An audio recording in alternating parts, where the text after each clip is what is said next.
Ayan, dito tayo ngayon sa ilog.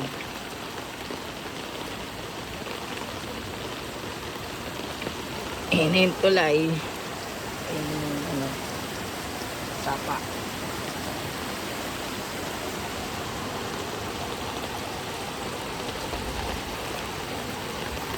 Ayan yung status ng ilog, natin. Ilog sa Barangay Uno.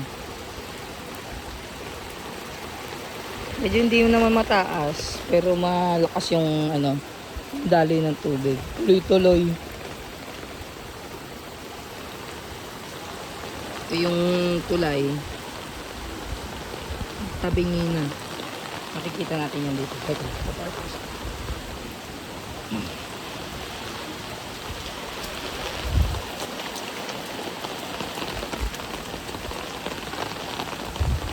Yan na, tabingi na.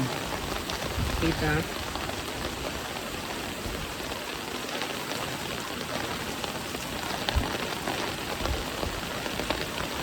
Sana huwag tamaan ng troso. Ang nakakasira kasi sa tulay yung troso. Ayun, may laman na ng tubig yung ilay.